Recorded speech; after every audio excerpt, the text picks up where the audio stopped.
Welcome to the Design Knit video learning series. For designers that are both hand and machine knitters, the Graphic Studio can be used to convert your own pictures and photos into usable stitch patterns. It will also convert black and white line drawings. For machine knitters, a useful part of this program section is the conversion of charts from magazines and punch cards. Today we'll be discussing how to convert machine knit punch cards into stitch patterns using the Graphic Studio section of the program. This means that you can convert your punch card and magazine charts into individual stitch patterns ready to lay out on your garment piece.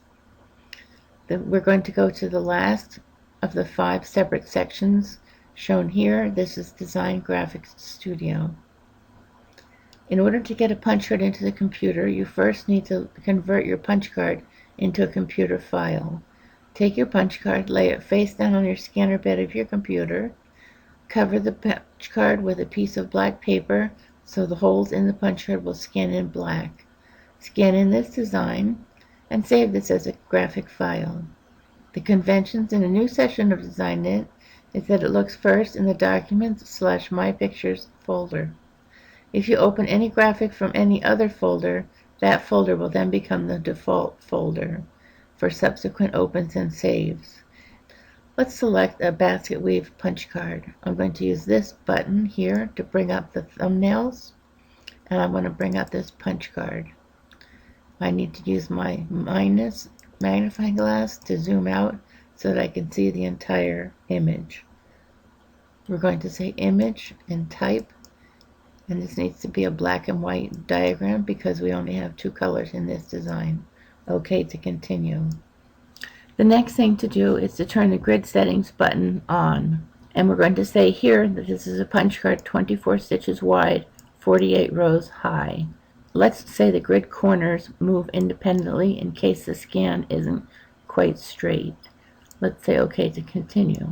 We can turn the graphic view grid on, and we can see that these lines don't line up with the punch card lines. So if we said view preview here, this is what it would look like translated, and that's not what we want. Let's turn the preview off. And why is this happening? This is because the graphic is selecting between the edge and the edge of the graphic and not the edge and the edge of the punch card. So we can grab this with a mouse and we can move this edge corner into position. I can also use arrow keys to fine-tune it, and you can see here how it has come into position. You can use my tab key to move to the next active corner, and then my arrow keys to zoom in. I find that I use my tab key and my arrow key much more than I use my mouse. Tab to go to the next corner. You can tell it's the left hand corner because it's in open box. This looks pretty good.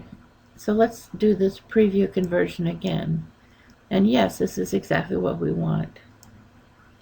Everything lines up, so let's turn the preview off and let's say OK to continue.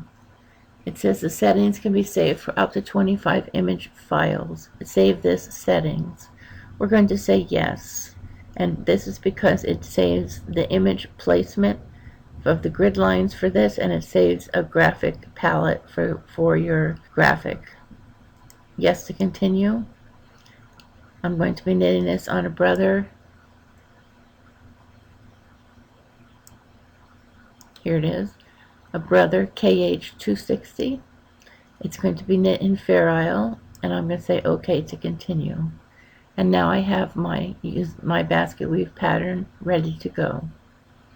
Thank you.